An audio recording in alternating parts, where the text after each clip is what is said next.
बिस्मिल्लाहिर्रहमानिर्रहीम। शुरू अल्लाह ताला के नाम से जो बड़ा मेहरबान नहायत रहम करने वाला है। अस्सलाम वालेकुम everyone, I am Rida Shad Ali and you are watching chemistry के लिए।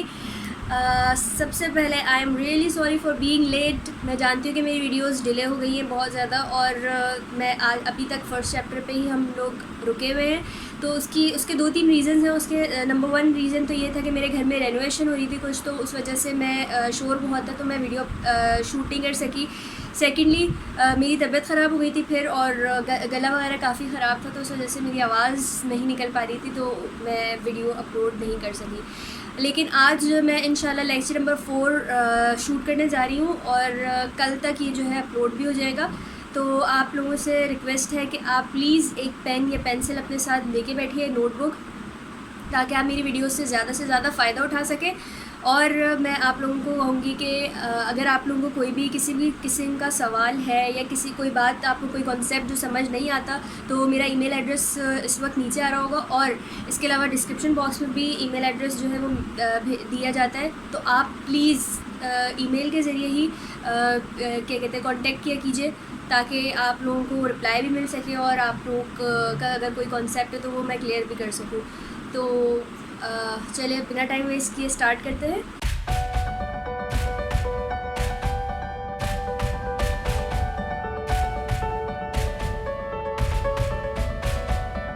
हमारा थर्ड लेक्चर जहाँ पे ख़त्म हुआ था, वो मैंने आप लोगों को पीरियोडिक टेबल के बारे में कुछ अहम बातें बताई थी, और हमने पीरियोडिक टेबल को याद किया था, और हमें ये बात पता चल चुकी है अब इसके जो थ्योरी पढ़ के, या हम इसका बैकग्राउंड कहेंगे पीरियोडिक टेबल का, उससे हमें ये बात पता चल चुकी है कि पीरियोडिक टेबल में जो एलिमेंट्स अरेंज होते हैं वो increasing order of atomic numbers के जरिए अरेंज होते हैं, जो मोज़ले ने हमें लॉ दी थी।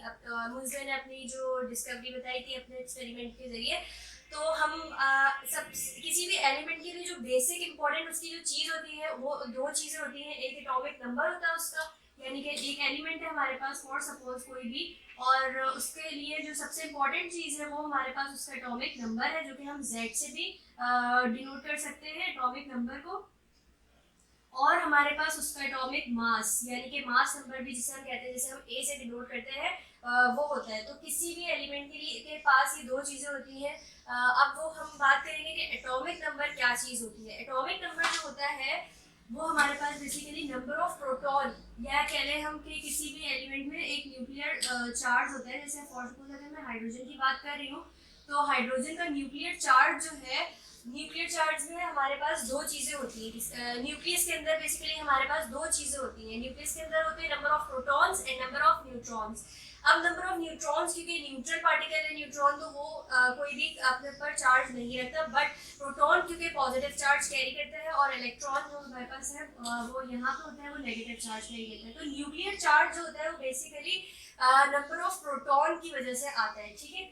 तो हमारे पास जो एटॉमिक नंबर है वो भी हमारे पास किसके इक्वल होते हैं, न्यूक्लियर चार्ज के। और न्यूक्लियर चार्ज आपको मैंने बता दिया कि वो किसकी वजह से आता है, नंबर ऑफ प्रोटॉन की वजह से। तो यहाँ पे हम लिख सकते हैं ये बात कि atomic number is equal to nuclear charge,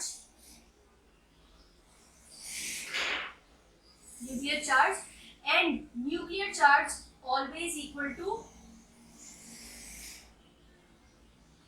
number of protons, right.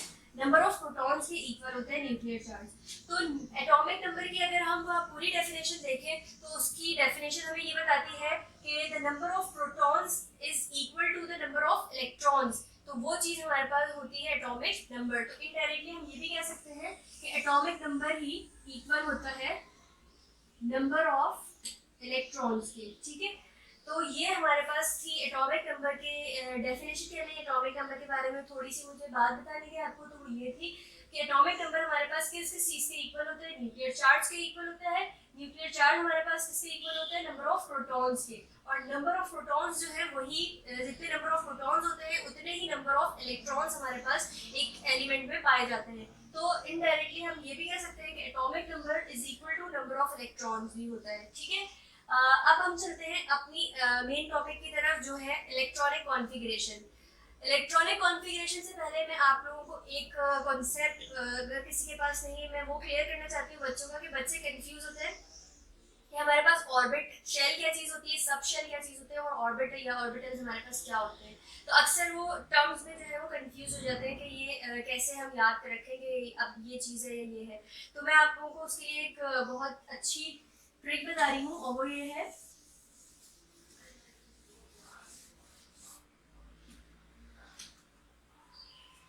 ये मैंने आप लोगों के ये एक मैंने बॉक्स बनाया, ठीक है, ये मैंने बनाया एस, ये एस ऑर्बिटल बनाया और ये पी ऑर्बिटल बनाया, राइट। अच्छा, अब ये एस ऑर्बिटल और पी ऑर्बिटल मजीद एक बड़े सी जो है वो शेल कह लें, मैंने उसमें रख दिया इसको। तो अब ये जो बाहर वाला जो गोल है या ओवल है, ये चीज जो होती है हमारे पास, ये कहलाती है शेल। और शेल हमारे पास जो है वो कितनी तरह के होते हैं, के, एल, एम एंड एन। ओ और पी भी होते हैं, लेकिन इस लेवल पे हमें अभी उनकी जरूरत नहीं है। तो हम ये सिर्फ 4 शेल पढ़ेंगे, ठीक है। अभी हम ये भी पढ़ेंगे कि इन शेल्स में जो है वो कितने नंबर ऑफ इलेक्ट्रॉन्स आ सकते हैं। तो ये शेल हमारे पास हो गई बाहर वाली चीज। अब ये जो चीज आई है हमारे पास, ये हमारे पास सब शेल, ये सब शेल्स कहलाते हैं, राइट। ये सब शेल्स कहलाते हैं, यानी कि एस है, पी है, डी है, एफ है, वो हमारे पास सब शेल्स होंगे। अब उनके सब शेल के अंदर ये जो खाने हैं, ये हमारे पास जो बॉक्सेस आते हैं, ये हमारे पास कहते हैं हम इन्हें ऑर्बिटल्स, राइट। ये हमारे पास ऑर्बिटल्स कहलाते हैं, ठीक है। तो अब मुझे उम्मीद है कि आप लोगों को ये चीज क्लियर हो गई होगी कि शेल क्या चीज होती है, सब शेल क्या चीज होती है, और ऑर्बिटल्स क्या चीज होते हैं। तो इसकी एक अगर आपको इसको याद भी रखना है, जहन में रखना है, तो आप इस चीज से याद रख सकते हैं कि डब्बे में डब्बा, डब्बे में केक,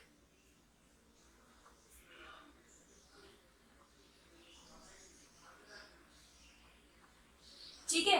ये डब्बा हमारे पास बाहर वाला, और डब्बे में डब्बा, ठीक है, और डब्बे में केक। तो ये जो केक वाली चीज है वो हमारे पास ऑर्बिटल आ गया, डब्बा हमारे पास सबसे पहला वाला डब्बा जो है वो शेल हो गया, और डब्बे में डब्बा जो हो गया वो हमारे पास सब शेल्स हो गए, ठीक है।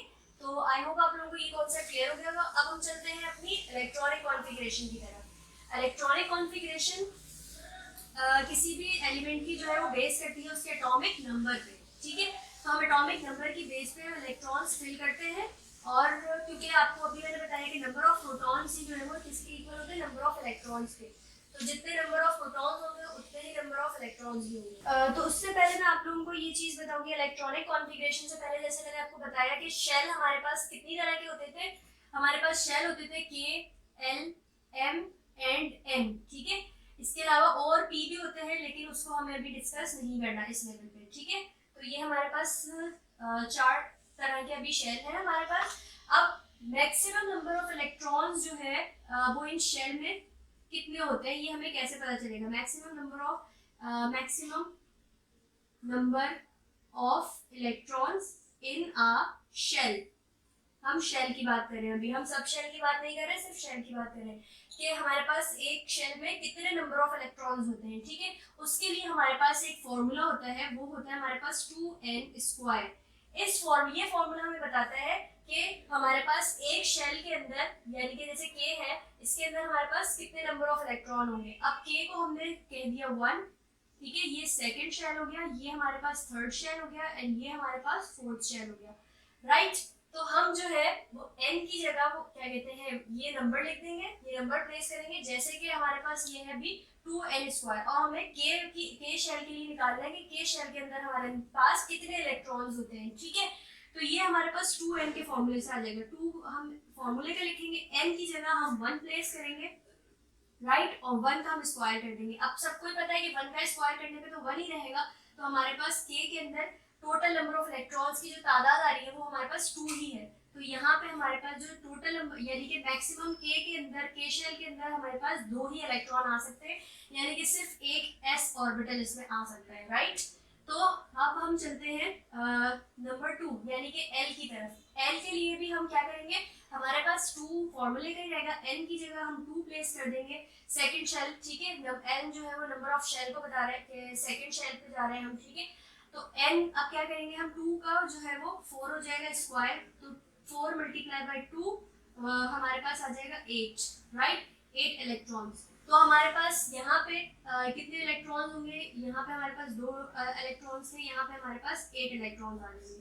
ठीक है, 8 इलेक्ट्रॉन्स के बाद हमारे पास थर्ड पे चलते हैं हम, और यहाँ पे हम 3 प्लेस कर देते हैं इसी फॉर्मूले में। तो इधर 3 प्लेस करने पे 3 का अगर हम स्क्वायर लें तो हमारे पास 9 हो जाएगा, 3 3 जा 9 एंड 2 9 जा हमारे पास क्या आ जाएगा 18।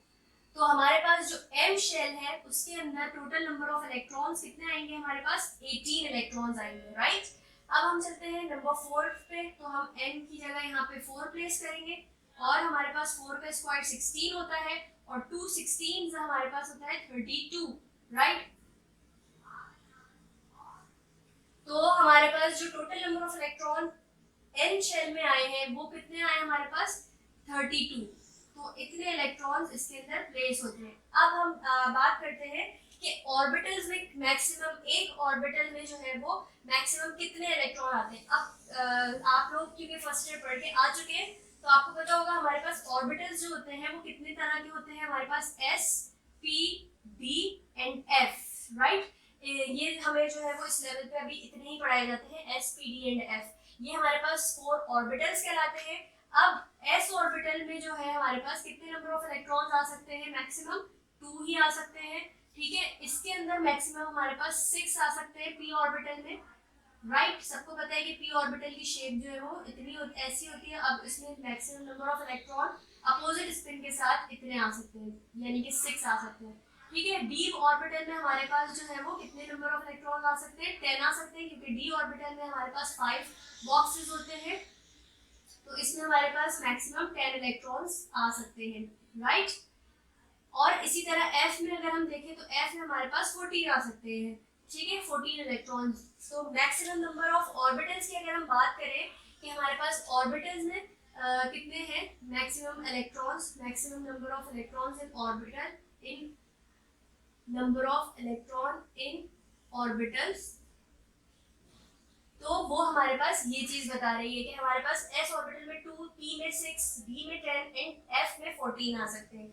जबकि हमारे पास अगर हम शेल की बात करें, ये हमारे पास शेल को दिखा रहे हैं। तो शेल में एक शेल हमारे पास बड़ा होता है, ठीक है, एक शेल के अंदर हमारे पास इतनी तरह के शेल होते हैं, और उसमें जो है वो मैक्सिमम नंबर ऑफ इलेक्ट्रॉन्स की तादाद ये होती है, ठीक है। आई होप आप लोग, और वो इस फॉर्मूले से आती है कि हमें अगर किसी भी शेल का मैक्सिमम नंबर ऑफ इलेक्ट्रॉन मालूम करने के इस शेल में कितने आ सकते हैं, तो हमें ये वाला फॉर्मूला बताता है, ठीक है। अब हम आते हैं अपनी इलेक्ट्रॉनिक कॉन्फ़िगरेशन की तरफ कि वो क्या है हमारे पास, और हम इलेक्ट्रॉनिक कॉन्फ़िगरेशन कैसे लिखते हैं।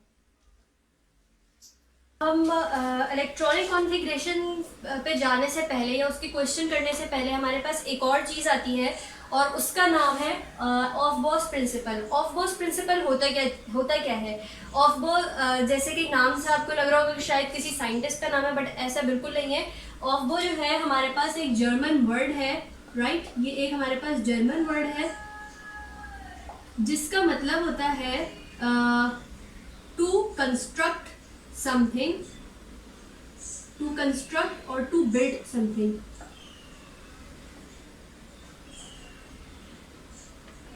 or to build something, right। तो ये हमारे पास ऑफ-बो का मतलब होता है। अब ऑफ-बो प्रिंसिपल हमें क्या बताता है। ऑफ-बो प्रिंसिपल जो है वो इलेक्ट्रॉनिक कॉन्फ़िगरेशन जब हमारे पास आई तो हमारे पास 4 तरह के सब शेल्स थे, जैसे आपको पता है कि S, P, D and F, ठीक है। अब ये कैसे हमें पता चलेगा कि हमारे पास जो है वो कौन से इलेक्ट्रॉन्स कब किस शेल में फिल होंगे। तो ये हमारे पास बड़ी कंफ्यूजन थी। तो ऑफ-बो प्रिंसिपल ने ये कंफ्यूजन हमारी दूर की, और ऑफ-बो प्रिंसिपल आप ज़ाहिर है कि इसके नाम से जाहिर हो रहा है कि ये एक प्रिंसिपल है।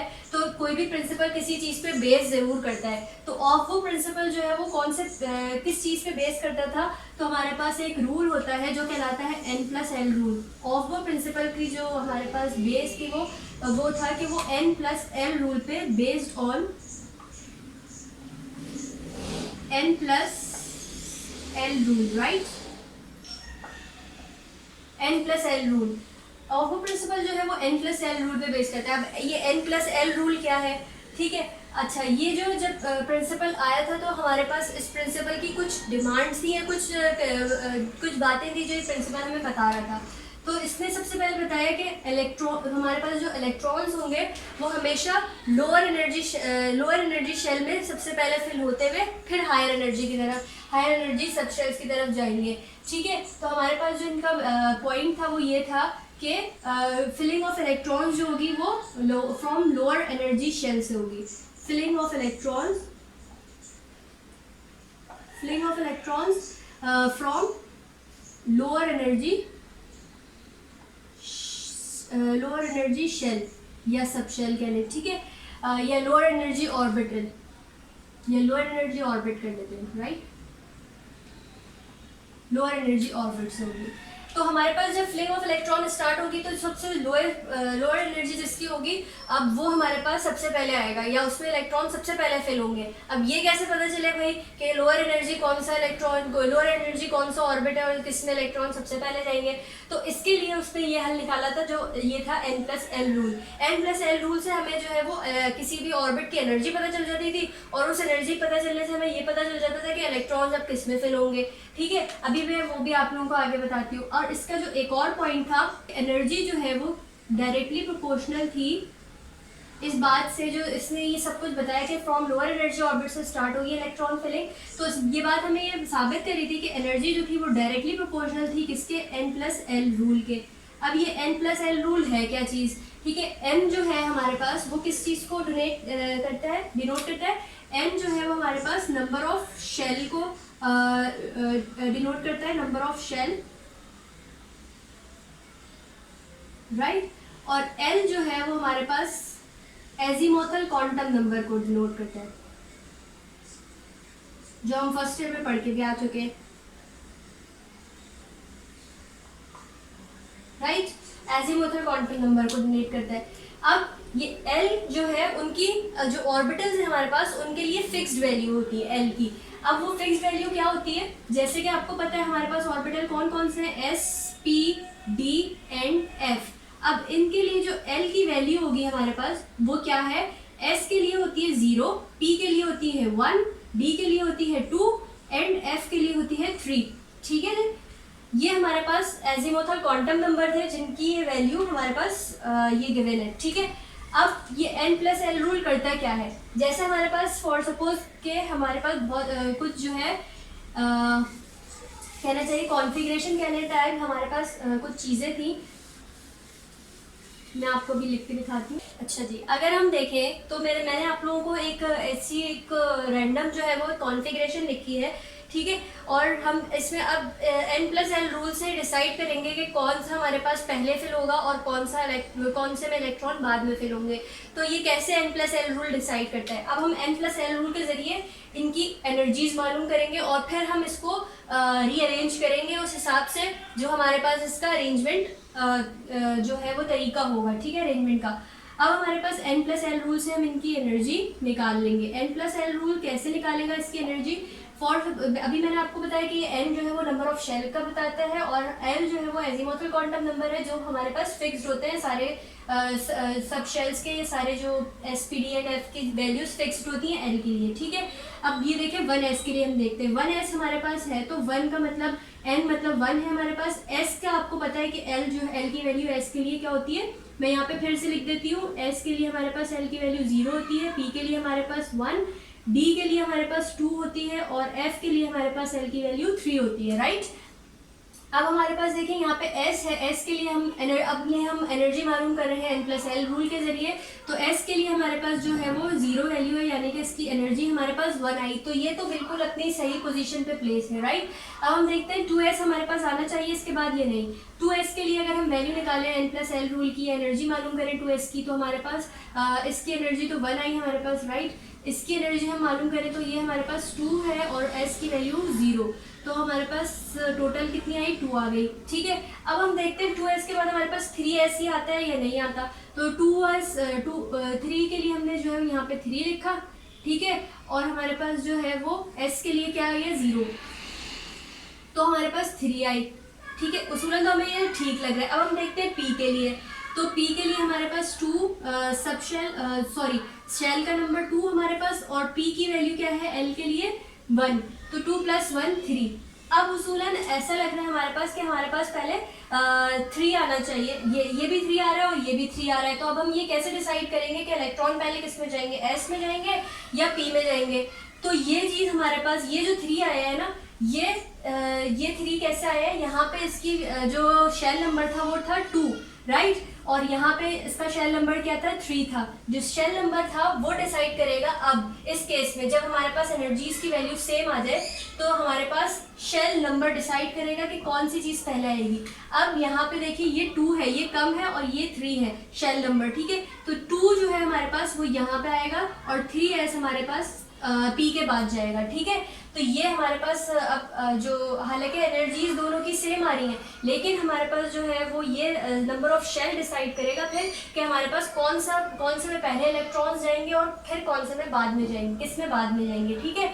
अब हमारे पास 3p6 के लिए अगर हम देखें तो 3 की वैल्यू 3 है हमारे पास, p की वैल्यू 1 होती है, तो 3p6 हमारे पास एंड में ही आएगा और वो बिल्कुल सही लिखा हुआ है अपनी जगह पे। अब हम इनको रीअरेंज कर लेते हैं तो हमारे पास जो कॉन्फ़िगरेशन बनेगी वो ये बनेगी 1s2, जैसे कि आपने देखा इसकी एनर्जी 1 ही थी तो ये 1s2 ही रहेगा।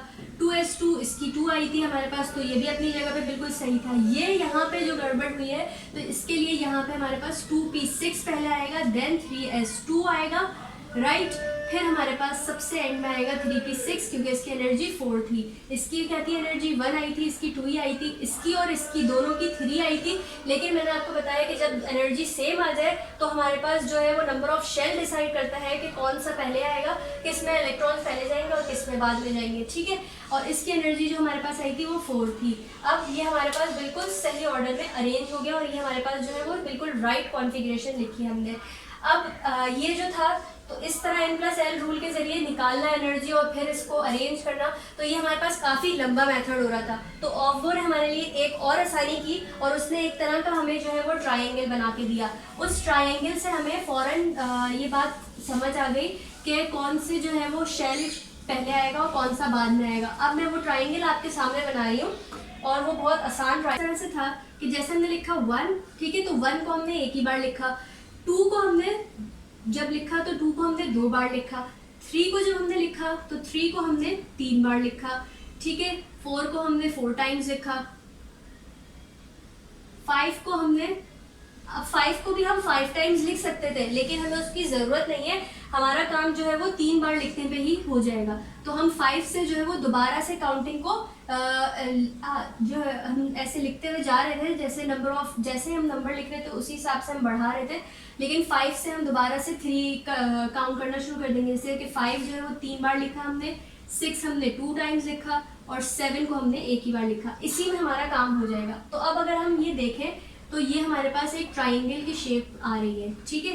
तो ये ट्राइंगल कुछ इस तरह से था।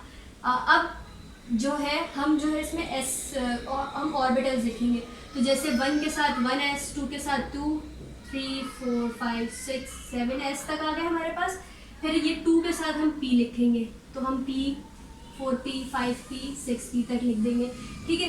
3 के साथ हम लिखेंगे d को, d लिखेंगे, 4d, फिर 5d और 4f यहाँ पे आके ये जो है ख़त्म हो जाएगा हमारे पास। अब हमें कैसे पता चलेगा कि कौन सी चीज़ जो है वो कौन सी उसमें सबसे पहले इलेक्ट्रॉन आएगा, तो उसमें जो है वो कुछ इस तरह से कटिंग करके हमें बताया, ठीक है। तो 1s में सबसे पहले इलेक्ट्रॉन जाएगा, उसके बाद जो इलेक्ट्रॉन जाएगा वो जाएगा 2s में हमारे पास, फिर उसके बाद जो इलेक्ट्रॉन जाएगा वो हमारे पास जाएगा 2p और 3s में, ठीक है। फिर जाएगा हमारे पास 3p 4s में, ठीक है। फिर हमारे पास जाएगा d में, फिर जाएगा 3d 4p एंड 5s में, ठीक है। फिर हमारे पास जाएगा 4d 5p एंड 6s में, ठीक है। फिर हमारे पास जाएगा 4f 5d 6p 7s। तो सबसे एंड में जो है वो किस में जाएगा हमारे पास 7s में जाएगा इलेक्ट्रॉन। 7s में क्यों जाएगा, क्योंकि जैसे मैंने आपको बताया ऑवर प्रिंसिपल कहता है हमारे पास लोअर एनर्जी से सबसे पहले इलेक्ट्रॉन फिल होना शुरू होते हैं। तो लोएस्ट एनर्जी का जो हमारे पास ऑर्बिटल था वो 1s था और जो हाईएस्ट आ रहा है हमारे पास वो 7s आ रहा है। तो सबसे एंड में इलेक्ट्रॉन 7s में फिल होंगे, ठीक है। उससे पहले ये जो आपको मैंने बना के दे दिया है क्रॉस में, इस तरह इलेक्ट्रॉन फिल होना शुरू होंगे, ठीक है। आई होप आप लोगों को ये समझ आ गई हो बात। अब हम चलते हैं किसी की इलेक्ट्रॉनिक कॉन्फ़िगरेशन करेंगे और वो हम इसी बेस पे करेंगे, ठीक है। अच्छा, तो अगर हम देखें एग्जाम के पॉइंट ऑफ व्यू से, अगर हम इसको देखें तो इलेक्ट्रॉनिक कॉन्फ़िगरेशन से हमारे पास कुछ सवाल आते हैं। ठीक है, इलेक्ट्रॉनिक कॉन्फ़िगरेशन के लिए हमें कुछ रैंडम नंबर दे दिए जाते हैं और हमसे कहा जाता है कि इनके ग्रुप, इनके जो है वो क्या बताना है, हमें ग्रुप बताना है, उसके अलावा इनका ब्लॉक बताएं, और हमारे पास कहा जाता है कि इनकी इलेक्ट्रॉनिक कॉन्फ़िगरेशन से इनका पीरियड भी बताएं। तो हम इसको सॉल्व करते हैं। 2 मैं आपको सॉल्व करवाऊंगी और 2 मैं आपको होमवर्क के लिए दूंगी। अगर आप अपने आप से सिंसियर हैं तो आप इस होमवर्क को सॉल्व करें और उसका आंसर मुझे कमेंट के जरिए बताएं। ठीक है, तो हमारे पास ये 3 चीज़ें हमें निकालनी होती है पेपर में। तो अब हम देखते हैं हमारे पास जो नंबर 12 हमारे पास लिखा हुआ है 12। अब हमें ये नहीं पता कि कौन सा एलिमेंट है, ये किसका एटॉमिक नंबर है या क्या है, हमें सिर्फ 12 लिखा हुआ है और इससे हमें निकालनी है अपनी इलेक्ट्रॉनिक कॉन्फ़िगरेशन। और इलेक्ट्रॉनिक कॉन्फ़िगरेशन से हमें वो 3 चीज़ें बतानी है जो मैंने आपको मैंशन की। ठीक है, अब अगर इसकी इलेक्ट्रॉनिक कॉन्फ़िगरेशन देखें तो सबसे पहले आपको पता है कि 1s2 में फिल होगा इलेक्ट्रॉन। ठीक है, ये 12 में टोटल, तो 1s2 2s2 sorry 1s2 2s2 2p6 and 3s2 पे ये हमारे पास इलेक्ट्रॉनिक कॉन्फ़िगरेशन पूरी हो गई। यानी कि ये टोटल 10 हो गया और ये हमारे पास 2, तो 10 और 2 12 हो गए हमारे पास इलेक्ट्रॉन्स। ठीक है, अब हम ये देखेंगे, हमें ये बताना है कि हमें कैसे पता चलेगा कि ग्रुप कौन सा है, पीरियड कौन सा है और ब्लॉक कौन सा है। ये चीज़ें तो बहुत आसान है। हम ये लास्ट वाली जो चीज़ होती है ये सबसे मेन होती है हमारे पास। ये लास्ट वाली चीज़ हमें सारी चीज़ों के बारे में बताती है। ठीक है, अगर हम ये देखें, मैंने 3s2 को अलग से आपके पास यहाँ लिख दिया है। अब ये जो 3 है ना, ये हमारे पास पीरियड को शो करेगा। ठीक है, ये हमारे पास पीरियड बता देगा कि कौन सा पीरियड है, यानी कि ये हमारे पास 3rd पीरियड है। राइट, इसका पीरियड हमारे पास कौन सा है, 3rd है, क्योंकि 3 है तो 3 डायरेक्टली हमारे पास शो करेगा कि 3rd पीरियड है। अब देखिए ये एस है, एस हमारे पास डायरेक्टली शो करेगा कि कौन से ब्लॉक से है, तो ये हमारे पास ब्लॉक भी बता देगा कि ये एस ब्लॉक से है। ठीक है, अब ये जो चीज़ है ना, ये वैलेंस इलेक्ट्रॉन, ये हमारे पास ग्रुप नंबर को शो करेंगे। ठीक है, तो ये हमारे पास ग्रुप नंबर को शो करेंगे। अब ये जो है यहाँ तक तो ये बहुत आसान है कि ये हमारे पास 2 ही था, तो ये हमारे पास जो 2 ग्रुप का है या हमारे पास 2a ग्रुप का ये एलिमेंट होगा, कोई भी जो भी है ये। तो ये जो लास्ट वाली कॉन्फ़िगरेशन, ये जो इलेक्ट्रॉनिक कॉन्फ़िगरेशन है सबसे लास्ट है, वो डिसाइड करता है ये तीनों चीज़ों के बारे में कि हमारे पास पीरियड कौन सा है, ब्लॉक कौन सा है और ग्रुप कौन सा है।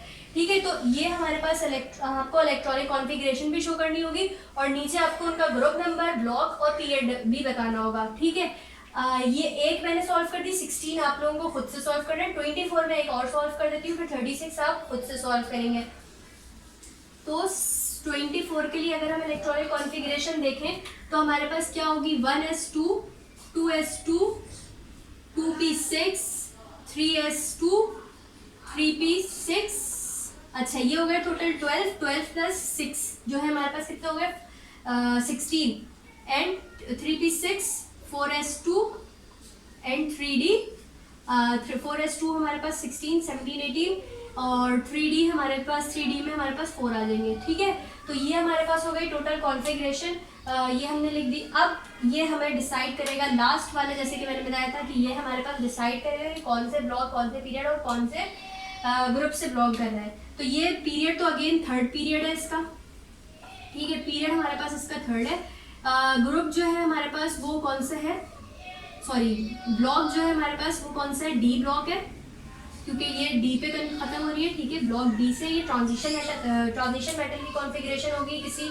ठीक, अच्छा, अब यहाँ पे जो मेन बात है वो है ग्रुप के बारे में। यहाँ तक तो बहुत आसान था कि हमने एस जो होता है हमारे पास बेसिकली वो क्या होता है कि जब एस पे कोई भी कॉन्फ़िगरेशन हमारी एंड होती है ना, तो एस का मतलब ये होता है कि एस पे एंड होने का मतलब ये कि एस एक ही शेल होता है और एक ही शेल के अंदर ये जो है वो इलेक्ट्रॉन्स 2 ही आते हैं। एक ही शेल, के शेल होता है और उसमें 2 ही इलेक्ट्रॉन्स आते हैं। बट क्या होता है कि कभी हमारी कॉन्फ़िगरेशन अगर किसी और उस पर एंड हो रही है तो हम ये 2 चीज़ों को ऐड करके फिर हम इनका ग्रुप डिसाइड करते हैं। जैसे यहाँ तो हमारे पास 3s2 ही था, तो हमने जो है वो डायरेक्ट यहाँ पे ग्रुप नंबर 2 लिख दिया। लेकिन यहाँ पे 3d 4 है, लेकिन जो हम उसकी वैलेंस कॉन्फ़िगरेशन, क्योंकि ग्रुप नंबर हमारे पास, ग्रुप नंबर कैसे आता है, किसी भी वैलेंस कॉन्फ़िगरेशन या वैलेंस इलेक्ट्रॉन से आता है, बैलेंस नंबर से आता है। ठीक है, तो ये जो वैलेंसी है ना वो डिसाइड करती है ग्रुप नंबर। तो ये हमारे पास जो लास्ट वैलेंस इलेक्ट्रॉन्स है ना वो हमारे पास क्या है, कितने हैं, 6 हैं। तो ये टोटल यानी कि 4D के और 2S के, तो ये टोटल जो है हमारे पास 6 बन रहे हैं। तो ये हमारे पास ग्रुप नंबर किससे 6 से है, ट्रांजिशन मेटल है, क्योंकि ब्लॉक डी से भी ये रिप्रेजेंट मतलब ब्लॉक डी बता रहा है कि ये ट्रांजिशन मेटल है। अच्छा, अब इसी तरह 36 की आप लोग खुद से करेंगे और मुझे पीरियड, ब्लॉक और ग्रुप नंबर जो है वो आप कमेंट में मेंशन करेंगे, ठीक है। और फिर मैं आपको बताऊंगी क्या आप लोगों ने सही सॉल्व किया या नहीं। अच्छा, अब ये चीज़ हो गई। अब हम चलते हैं कि जो पीरियोडिक टेबल के जो ब्लॉक्स हैं उनकी वैलेंस कॉन्फ़िगरेशन क्या होती है, ठीक है। तो यहाँ पे लिखूंगी मैं ब्लॉक्स और यहाँ पे लिखूंगी उनकी वैलेंस कॉन्फ़िगरेशन।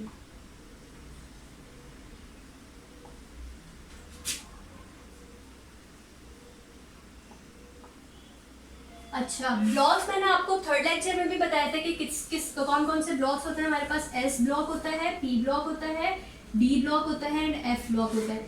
अब इनकी वैलेंस कॉन्फ़िगरेशन हमें क्या बताती है? ये वैलेंस कॉन्फ़िगरेशन जो है ये जनरल वैलेंस कॉन्फ़िगरेशन हम इसे कहते हैं। जनरल इसलिए कहते हैं क्योंकि ये ग्रुप के तमाम उस ब्लॉक के तमाम एलिमेंट्स पे अप्लाई होती है, ठीक है।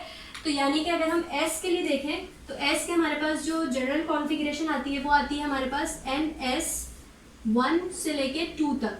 और ये हमारे पास N जो है वो नंबर ऑफ शेल को रिप्रेजेंट करता है। और S हमारे पास जो है वो ये बताता है कि उसकी जो S ब्लॉक के जितने भी एलिमेंट्स हैं उनकी कॉन्फ़िगरेशन S पे ख़त्म होगी। उनकी जो वैलेंस कॉन्फ़िगरेशन है वो S पे ख़त्म होगी तमाम के। अगर मैं आपको यहाँ पे कुछ एलिमेंट्स लिखूँ ग्रुप 1 के, तो हम उनकी कॉन्फ़िगरेशन देखते हैं सबकी एस पे खत्म हो रही होगी। जैसे हम ग्रुप 1 ले लेते हैं, ठीक है। तो ग्रुप 1 के एलिमेंट्स हैं हमारे पास hydrogen, lithium, sodium, potassium, rubidium and caesium, ठीक है। अब हमें इतनी ज़्यादा लेने की जरूरत नहीं है, हम सिर्फ सोडियम तक भी देख लेते हैं तो हमें पता चल जाएगा। अब ये ग्रुप 1 है हमारे पास। ग्रुप 1 में जो इसकी वो है, इसमें 1s1 होता है, ठीक है। इसकी कॉन्फ़िगरेशन में क्या होता है, इसमें कितने होते हैं 3 होती है इसके एटॉमिक नंबर, ठीक है। इसका कितना होता है 11 होता है, इसका होता है हमारे पास 19 और फिर इसी तरह इनके भी चलते जाएंगे, ठीक है। अब इसमें हमारे पास 3s1 एंड वो 1s1 2s 1s2 2s1, ठीक है। और इसमें होती है हमारे पास 1s2 2s2 2p6 and 3s1।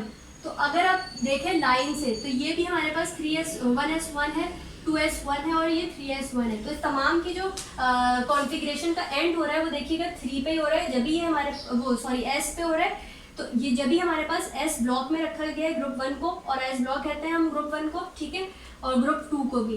तो ये हमारे पास देखिएगा 1 1 1 सबके उसमें आ रहे हैं। तो ये हमारे पास जनरल कॉन्फ़िगरेशन आ गई। और ये जो चीज़ है, जैसे इसका ये ग्रुप ये पीरियड को शो करती है, ये N चीज़ जो होती है पीरियड को शो करती है। तो H हाइड्रोजन 1 आ रहा है इसके लिए, जबकि लिथियम के लिए जो है वो 2 आ रहा है, और इसके लिए हमारे पास 3 है। तो ये सोडियम हमारे पास थर्ड पीरियड से होगा, S ब्लॉक से होगा। और इसकी जो ये 1 है S1, तो ये इसका ग्रुप नंबर को शो कर रहा है। अब मैंने आपको S के बारे में बताया कि जब हमारे पास कॉन्फ़िगरेशन S पे एंड होगी तो जो उसका हमारे पास नंबर आ रहा होगा वही हमारे पास ग्रुप नंबर होगा, ठीक है। तो ये आप लोगों को मुझे लगता है समझ आ गया होगा। अब हम P को भी देखते हैं, मजीद हमारा कॉन्सेप्ट क्लियर होगा। अच्छा, P के लिए जो हमारे पास जनरल कॉन्फ़िगरेशन होती है वो होती है हमारे पास NS2, ठीक है, एंड NP1 से लेके 6 तक। अब आपको पता है कि P ऑर्बिटल में हमारे पास जो P हमारे पास ऑर्बिट है उसके अंदर हमारे पास 1 से लेके 6 इलेक्ट्रॉन्स तक फिल कर सकते हैं। मैक्सिमम कैपेसिटी P की 6 इलेक्ट्रॉन्स की है, ठीक है। तो अगर हम देखें हमारे पास ग्रुप 13 से लेके 18 तक हमारे पास ग्रुप नंबर 13 से लेके 18 तक हमारे पास P ब्लॉक कहलाता है, ठीक है। तो P ब्लॉक जो है वो P ब्लॉक की कॉन्फ़िगरेशन जो जनरल कॉन्फ़िगरेशन है, अगर हम P ब्लॉक के एलिमेंट्स देखें तो हमारे पास देखिएगा कि बोरॉन, ठीक है, boron, carbon, nitrogen, oxygen, fluorine and helium. ये मैंने सारे वो लिखे हैं, एक एलिमेंट सबका। तो देखिए 13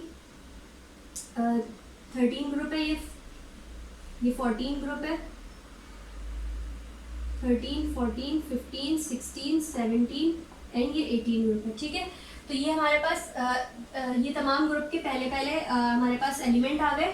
अगर हम इनकी कॉन्फ़िगरेशन देखें तो बोरॉन की अगर हम देखते हैं तो बोरॉन हमारे पास क्या होता है, 5 होता है। अब इसकी कॉन्फ़िगरेशन अगर हम देखें तो 1s2 2s2 एंड 2p1, तो इसकी किस पे ख़त्म हुई, 2p1 पे। जबकि अगर हम कार्बन की देखें तो कार्बन का 6 होता है एटॉमिक नंबर, तो 1s2 2s2 एंड 2p2। ठीक है, ये कार्बन की कॉन्फ़िगरेशन हो गई। अब इसी तरह अगर हम नाइट्रोजन की देखें तो नाइट्रोजन का 7 होता है, तो 1s2 2s2 2p3।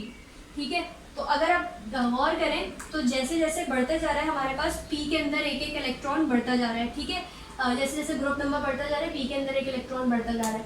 तो ये हमारे पास जनरल कॉन्फ़िगरेशन हो गई कि यहाँ पे पी में 1 से लेके 6 तक इलेक्ट्रॉन आ सकते हैं। ये जो जनरल कॉन्फ़िगरेशन का मतलब है कि ये पी ब्लॉक के तमाम एलिमेंट पे ये कॉन्फ़िगरेशन अप्लाई होगी। ठीक है, अच्छा अब S2 तो लाजमी से फिल होगा सबका, ये देखिए S2 NS2 जो है वो सबका फिल है। इसी तरह हमारे पास इसकी जनरल कॉन्फ़िगरेशन हो गई। अब हम चलते हैं डी की जनरल कॉन्फ़िगरेशन पे। अच्छा, डी की जो जनरल कॉन्फ़िगरेशन है वो थोड़ी सी कॉम्प्लिकेटेड होती है और उसका रीज़न क्या है मैं आपको अभी बताती हूँ। डी की हमारे पास होती है NS1 2 और N-1 D 1 से लेके 10 तक। अच्छा, ये 1 से लेके 10 तक जो मैंने लिखा है इसका मतलब आप लोग अब समझ ही गए होंगे कि हमारे पास इसमें 1 से लेके 10 तक की कैपेसिटी होती है डी में, डी ऑर्बिट में। तो हमारे पास 1 से लेके 10 तक इसमें इलेक्ट्रॉन आ सकते हैं। ठीक है, तो हमारे इसीलिए हमने 1 से लेके 10 तक लिखा है। यहाँ पर टी में हमारे पास मैक्सिमम कैपेसिटी जो है वो 6 की होती है, तो हमारे पास 1 से लेके 6 तक आ सकते हैं। ठीक है, तो ये सबकी हम जनरल कॉन्फ़िगरेशन लिख लें।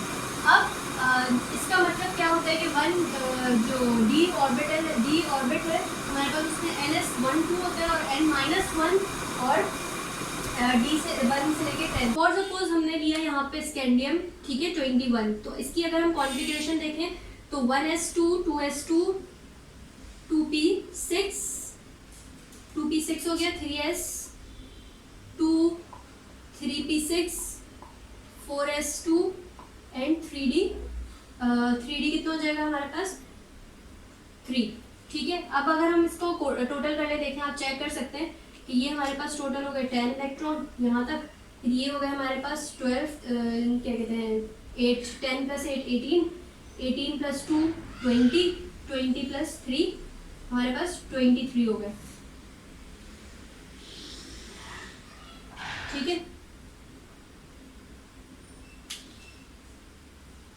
सॉरी 21 होती है ना स्कैंडियम की, तो ये हमारे पास 3D में कितने आ जाएंगे यहाँ पे 1, तो ये 20 और 21 हो गए। ठीक है, अब ये टोटल इलेक्ट्रॉन हमारे पास हो गए 21। अब हमारे पास हमें क्या चीज़ बतानी है, देखिए कि ये हमारे पास जो है वो 4s में तो 2 ही आए और 3D में 1 आए, लेकिन यहाँ पे हमें लिखना चाहिए था कि NS2 होना चाहिए। अगर 2 ही आ रहे हैं तो सब में ही 2 ही आएंगे, लेकिन यहाँ पे जो है वो डी ऑर्बिटल में एक एक्सेप्शनल केस होता है और वो है क्रोमियम का। क्रोमियम में क्या होता है, क्रोमियम का आपको पता है कि सॉरी ये मैं लिखा रह देती हूँ ताकि हम कंपेयर कर सकें। स्कैंडियम का तो 21 है हमारे पास। ठीक है, क्रोमियम में क्या होता है, क्रोमियम का हमारे पास जो है वो 24 होता है एटॉमिक नंबर। अगर हम इसकी कॉन्फ़िगरेशन लिखें तो यहाँ तक तो ये सेम रहेगी। ठीक है, 1s2 2s2 1s2 2s2 2p6 3s2 3p6 4s2 sorry, तो 4s यहाँ पे इस केस में क्रोमियम के केस में 4s में 1 ही आते हैं, जबकि 3d में इसमें 2 आते हैं। ठीक है, तो इसकी वजह से जो है वो सॉरी 3d में हमारे पास कितने आ जाएंगे 4, क्योंकि यहाँ पे क्रोमियम का क्या कहते हैं एटॉमिक नंबर है वो 24 है हमारे पास। तो हमारे पास देखिए यहाँ पे 10 हो गए, 10 + 8 18, उसके बाद हमारे पास 18 + 1 19 19 + 4 इज 24। ठीक है, अब ये 24 इलेक्ट्रॉन्स हैं, लेकिन यहाँ पे 4s में यहाँ पे जो है वो 4s के अंदर 1 आता है, हमारे पास 2 नहीं आते। ठीक है, 4s में जो है वो 1 की आने की वजह से जो एक इलेक्ट्रॉन होता है वो हमारे पास 3d में चला जाता है। इसकी वजह से हमारे पास जो है यहाँ पे कॉन्फ़िगरेशन, जो इसकी जनरल कॉन्फ़िगरेशन हुई है वो 1 और 2 हमने दिया हुआ है, यानी कि S के अंदर 2 भी आ सकते हैं और S के अंदर 1 भी आ सकता है, ठीक है। और हमारे पास n-1 इस चीज़ को शो करता है कि हमारे पास n जो है यहाँ पे वो 4 होगा, लेकिन यहाँ पे देखिएगा 4 से कम नंबर आ जाएगा, यानी कि 3D आ जाएगा। तो ये 3D जो है वो क्यों आता है, ये 3D हमारे पास n-1 को करती है, यानी कि ये 4s1 था, 4 में से हमने 1 माइनस कर दिया तो ये क्या हो गया, 3 हो गया। तो ये n-1 हमारे पास ये जो आया है ब्रैकेट के अंदर, ये जनरल कॉन्फ़िगरेशन है इसकी डी ब्लॉक एलिमेंट्स की। तो ये हमारे पास क्या शो कर रही है, जो n-1 है इसको हम कहते हैं, इसका एक नाम होता है और ये नाम क्या होता है इसका, penultimate shell. Penultimate shell कहते हैं हम इसे। पेन अल्टीमेट शेल का मतलब होता है कि आखिरी से एक पहले वाला, आखिरी से एक पहले वाले शेल को पेन अल्टीमेट शेल कहते हैं, आखिरी से एक पहले वाला, ठीक है। आखिर से एक पहले वाले शेल को हम पेन अल्टीमेट शेल कहते हैं। तो ये n-1 का एक स्पेशल नेम है, इसको हम कहते हैं पेन अल्टीमेट शेल। अब हम आते हैं एफ ब्लॉक की कॉन्फ़िगरेशन। एफ ब्लॉक की कॉन्फ़िगरेशन जनरल कॉन्फ़िगरेशन है तो, लेकिन वो जो है अभी तक साबित नहीं हो सकी कि वो हमेशा सही रहेगी या नहीं, क्योंकि जैसे मैंने आपको बताया कि जो भी नया एलिमेंट डिस्कवर होता है वो हमारे पास एफ ब्लॉक में जाता है, क्योंकि बाकी सब तो फील्ड है और अपनी अपनी जगहों पर है, लेकिन एफ ब्लॉक के अंदर कोई भी नया एलिमेंट जो डिस्कवर होगा वो हमारे पास एफ ब्लॉक में आएगा। तो ये इसकी जो कॉन्फ़िगरेशन होती है हमारे पास, जनरल कॉन्फ़िगरेशन, वो होती है हमारे पास ns12, ठीक है, n-1 d01 2 and n-2 f1 से लेके 14 तक, ठीक है। ये हमारे पास इसकी जनरल कॉन्फ़िगरेशन होती है।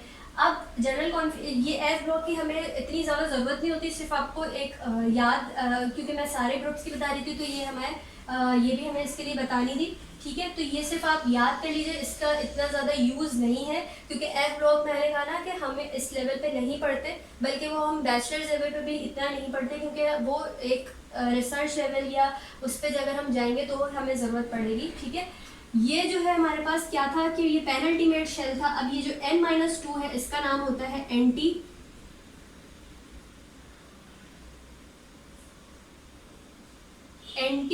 पेन अल्टीमेट शेल,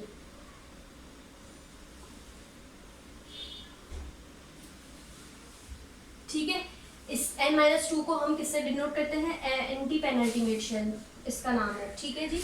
अब हम चलते हैं अपने फाइनल टॉपिक की तरफ, और कुछ बातें इंपॉर्टेंट आपको ये बतानी है कि हमारे पास रिप्रेजेंटेटिव एलिमेंट्स कौन से होते हैं, टिपिकल एलिमेंट्स क्या होते हैं, आउटर ट्रांजिशन और इनर ट्रांजिशन किसे कहते हैं, ठीक है। तो चलते हैं उस पर। इस वक्त जो मैं आपको वो बातें बताने जा रही हूँ वो बहुत ये टॉपिक, ये जो चैप्टर है वो हम वाइंड अप कर रहे हैं, और इस पर जो इम्पोर्टेंट बातें हैं या MCQ से रिलेटेड है या बहुत जल्दी बताने वाली बातें हैं वो मैं आप लोगों को बताने जा रही हूँ, ठीक है। जैसे हमारे पास इसमें है रिप्रेजेंटेटिव एलिमेंट के बारे में कि रिप्रेजेंटेटिव एलिमेंट्स कौन से होते हैं। जो रिप्रेजेंटेटिव एलिमेंट में S और P ब्लॉक इंक्लूड होता है, एक्सेप्ट ग्रुप 18 रिप्रेजेंटेटिव एलिमेंट्स, क्योंकि ग्रुप 18 जो होता है वो बेसिकली इनएक्टिव एलिमेंट्स होते हैं तो उनका इतना काम नहीं होता। तो रिप्रेजेंटेटिव एलिमेंट में हमारे पास S एंड P ब्लॉक आते हैं, लेकिन S एंड P में से भी कौन से 1 2 13 14 15 16 एंड 17, ठीक है। मेटल्स नॉन मेटल्स आते हैं हमारे पास इसके अंदर, लेकिन 18 हम इसलिए इंक्लूड नहीं करते क्योंकि 18 जो है वो इनर्ट गैस या नोबल गैसेस की नोबल गैस फैमिली है, तो वो जो है हमारे पास रिएक्शन वो नहीं करवाने में यूज़ होते हैं तो वो इनएक्टिव है। तो रिप्रेजेंटेटिव एलिमेंट में हमारे पास ये वाले ग्रुप के एलिमेंट्स आते हैं, ठीक है। इसके अलावा हमारे पास होती है एक टर्म होती है टिपिकल एलिमेंट्स। वो क्या होते हैं, टिपिकल एलिमेंट्स, ठीक है। वो क्या होते हैं हमारे पास, टिपिकल एलिमेंट्स का मतलब ये होता है कि वो एलिमेंट्स जो अपने ग्रुप की प्रॉपर्टीज को हाईलाइट करते हो, ठीक है। उन एलिमेंट्स में क्या कौन कौन से आते हैं हमारे पास, जैसे ग्रुप 1 से हमारे पास सोडियम आता है, ग्रुप 2 से हमारे पास मैग्नीशियम एल्यूमिनियम, ठीक है। फिर हमारे पास आता है silicon, phosphorus and sulphur and chlorine, ठीक है। इसमें भी हम जो है वो ग्रुप 8 के एलिमेंट्स या ग्रुप 18 के एलिमेंट्स इंक्लूड नहीं कर रहे, ठीक है। ये एलिमेंट्स जो है वो टिपिकल एलिमेंट्स कहलाते हैं, क्योंकि ये पूरे उस ग्रुप की, यानी कि जिस ग्रुप में पाए जाते हैं उन ग्रुप्स की प्रॉपर्टीज़ को रिप्रेजेंट कर रहे होते हैं, यानी कि उन ग्रुप की प्रॉपर्टीज़, अगर हम इनकी प्रॉपर्टीज़ पढ़ लें तो वो सारे ग्रुप की जो पूरा ग्रुप होगा वो प्रॉपर्टी इनकी प्रॉपर्टीज़ पे ही डिपेंड कर रहा होगा, ठीक है। तो ये अपने ग्रुप के हाईलाइट या अपने ग्रुप के मॉनिटर कह लें, ठीक है। तो इनको ये जो है वो टिपिकल एलिमेंट्स कहलाते हैं। इसके अलावा हमारे पास होते हैं ट्रांजिशन एलिमेंट। ट्रांजिशन एलिमेंट्स मैंने आपको बताया कि ग्रुप डी ब्लॉक, जो डी ब्लॉक है उनको हम ट्रांजिशन एलिमेंट्स कहते हैं।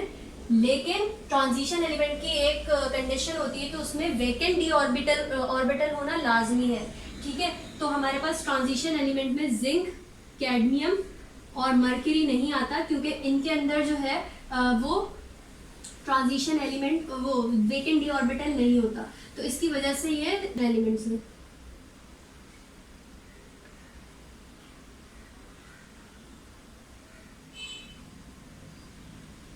ठीक है, ये नॉन ट्रांजिशन एलिमेंट है। अच्छा, अब हमारे पास ट्रांजिशन एलिमेंट में दो बातें होती हैं। एक होता है हमारे पास आउटर ट्रांजिशन, एक होता है हमारे पास आउटर ट्रांजिशन और एक होता है हमारे पास इनर ट्रांजिशन।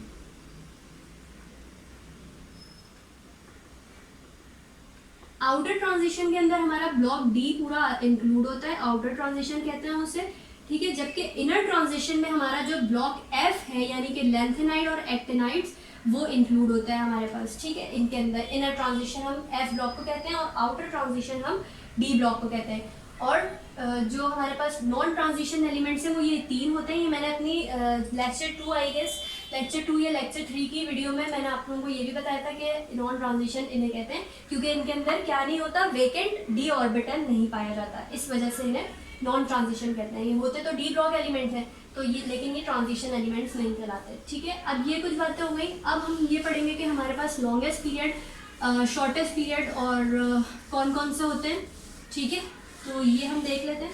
अच्छा, अब पीरियोडिक टेबल का जो हमारे पास शॉर्टेस्ट पीरियड होता है वो हमारे पास फर्स्ट पीरियड होता है, क्योंकि उसके अंदर सिर्फ 2 ही एलिमेंट्स आते हैं। शॉर्टेस्ट पीरियड हमारे पास पीरियोडिक टेबल का कौन सा है, फर्स्ट है। क्यों फर्स्ट है, क्योंकि उसके अंदर सिर्फ हाइड्रोजन और हीलियम, ये 2 ही एलिमेंट पाए जाते हैं।